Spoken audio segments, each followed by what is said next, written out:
নমস্কার বন্ধুরা, আজ আমি আপনাদেরকে এই কচু আলু, দেখুন আলু কেটে নিয়েছি, কচু কেটে নিয়েছি, আর দুটো টমাটো নিয়েছি, আর একটু ধনেপাতা নিয়েছি। এগুলো হচ্ছে সবজি, সব ঘরেই রয়েছে।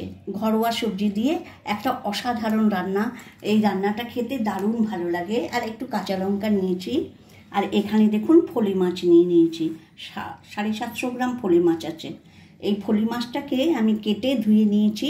এবার এটাকে নুন হলুদ মাখিয়ে আমি এটাকে ভাজা করব।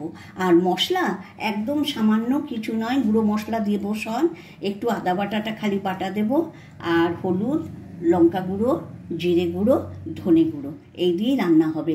কিন্তু দারুণ খেতে লাগে। আপনারা এই মাছটা এইভাবে আমি যেভাবে রান্না করে দেখাচ্ছি সেইভাবে একবার করে দেখুন, অবশ্যই আপনাদের ভালো লাগবে। দেখুন পরিমাণ মতো নুন দিয়ে দিচ্ছি, আর হলুদ দিচ্ছি, দিয়ে এটাকে ভালো করে মাখিয়ে নিচ্ছি। রান্নাটা সর্ষের তেল দিয়ে করব, তাই আগে মাছটা ভাজবার জন্য সর্ষের তেল দিয়ে নিলাম। তেলটা অত্যন্ত গরম হবে, আর একটু আমি নুন দিয়ে দিচ্ছি তেলে। দেখুন যারা নতুন রাঁধুনি, মানে নতুন রান্না করছে, তাদের কিন্তু মাছটা কড়াইতে লেগে যায়। এইরকম তেলটা অত্যন্ত গরম করে আর একটু যদি নুন দিয়ে দেওয়া হয়, তাহলে মাছটা কোনোদিন ধরবে না তলাতে। এবারে আমি মাছগুলো ছেড়ে দিচ্ছি। এক পিঠটা হয়ে গেছে, এবার এটাকে উল্টে ভেজে নিচ্ছি। মাছটা ভাজা হয়ে গেছে, এবার আমি তুলে নিচ্ছি। মাছটা ভেজে তুলে নিয়েছি। এবার ওই ভাজা তেলেই, ওই মাছের ভাজা তেলে আমি একটু রাঁধুনি ফোড়ন দিচ্ছি। এতে রাঁধুনি ফোড়ন দিলে খুব দারুণ লাগে খেতে। যদি না থাকে আপনারা জিরে ফোড়ন দিয়ে দেবেন। একটু তেজপাতা দিচ্ছি, আলু কচুটা একসঙ্গে দেবো। কচুটাকে আমি একসঙ্গে দিয়ে ভাজা করবো, একটা সুন্দর করে কষাবো। এটাকে কমসে কম 10 মিনিট আমি আলু কচুটাকে কষাবো। এবার এটাকে আমি ঢেকে দিচ্ছি। এবার এটাকে ঢেকে আমি 10 মিনিট কষাবো। মাঝে ঢাকনাটা খুলছি, দেখুন আমার ভাজা হয়ে গেছে, খুব সুন্দর লাল লাল ব্রাউন হয়ে গেছে। দেখুন এটাকে আমি কখনো মিডিয়াম ফ্লেমে আমি এটাকে ভাজা করেছি। এবারে একে একে আমি মশলা দেবো। সে তেলে আলু আর এটাকে ভেজেছিলাম, কচুটাকে ভেজেছিলাম বলে হলুদ হয়েছে। অ্যাকচুয়ালি আমি হলুদ দিইনি। এবারে আমি প্রথমে হলুদ দিচ্ছি পরিমাণ মতো, তারপরে ধনে গুঁড়ো দিচ্ছি এই চামচের 1 চামচ। দেখুন চামচটা বেশি বড় নয়, ছোট্ট একটা চামচ, এই চামচের 1 চামচ।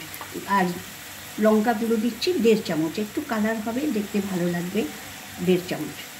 আর জিরের গুঁড়ো দিচ্ছি 1 চামচ। সামান্য একটু জল দিচ্ছি মশলাটাকে কষাবার জন্য। এটা দিচ্ছি এই চামচে 1 চামচ আমি আদা দিলাম বাটা। শেষে আমি নুনটা দিচ্ছি পরিমাণ মতো। দেখুন মশলাটা একদম ভাজা হয়ে গেছে, ভাজা দেখুন তেল ছেড়ে দিয়েছে। এবারে আমি জলটা দিয়ে দেবো পরিমাণ মতো। আর শুনুন, আপনারা যদি ঝালটা একটু বেশি খান তাহলে একটু ঝাল বেশি দিয়ে দেবেন। এবারে পরিমাণ মতো আমি জল দিয়ে দিচ্ছি। দেখুন এত পরিমাণ জল দিয়েছি যাতে মাছগুলো, অনেকটা মাছ আছে তো, মাছটা ডুবে যাবে। আর এটাকে আমি ফুটতে দেবো। এবারে 5 মিনিট হতে দেবো, তারপরে এসে মাছটা দেবো। 6 মিনিট ঝোলটা ফুটেছে, তারপরে আমি মাছগুলো দিয়ে দিচ্ছি। এবারে আমি কটা কাঁচা লঙ্কা দিয়ে দিচ্ছি এতে। আর দেখুন কি সুন্দর করে কচুটা গলে গেছে একদম। কচুটা দেখুন, কচুটা একদম গলে পাক হয়ে গেছে। এবার এটাকে আর 3-4 মিনিট আমি ফুটিয়ে নামিয়ে দেবো। দেখুন হয়ে গেছে। এবার একটু ধনেপাতা ছড়িয়ে নামিয়ে দেবো। আপনারা এই মাছটা একবার করে বানিয়ে খাবেন, তারপরে আপনারা আমাকে বলবেন কমেন্টে যে কেমন লাগলো। কচু আলু দিয়ে ফলি মাছের ঝোল, গায়ে ঝোল, খুব বেশি পাতলাও নয়। আর তবে একটা টিপস দিয়ে দিচ্ছি, যে কোনো গুঁড়ো মশলা যখন ব্যবহার করবেন তখন একটা চামচ, ছোট্ট চামচ নেবেন। ওই 1 চামচ দিলেই যথেষ্ট হয়ে যাবে। আর যদি অল্প হয় আপনার পরিমাণটা, তাহলে 1/2 চামচ করে দেবেন। তাতে দেখুন এতে কি সুন্দর ঝোলটা একদম ঘন ভালো হয়ে গেছে। এবার আমার হয়ে গেছে। এবার আমি গ্যাসটা অফ করে ঝোলটাকে নামিয়ে দিচ্ছি। আমার ফলি মাছের রান্না আলু কচু দিয়ে ফলি মাছের ঝোল রেডি হয়ে গেছে, আপনারা দেখতেই পাচ্ছেন। আজ আমি আর প্লেটে বার করে ডিসপ্লে করছি না, কড়াইতেই দেখাচ্ছি। আর খেতে অপূর্ব হয়। আপনি মাংস মাছ ফেলে, অন্যান্য মাছ আর মাংস ফেলে এই রান্নাটা দিয়ে ভাত খাবেন। আর আমার রান্নাটা যদি আপনাদের ভালো লাগে তাহলে অবশ্যই আমাকে একটু লাইক, শেয়ার আর সাবস্ক্রিপশন করবেন। আপনারা আমাকে একটুও সাবস্ক্রিপশন করছেন না, একটু সাপোর্ট করুন প্লিজ। আজকে আপনারা সকলে ভালো থাকুন, সুস্থ থাকুন এই কামনা করে আমি আজকে ভিডিওটা এখানেই শেষ করছি।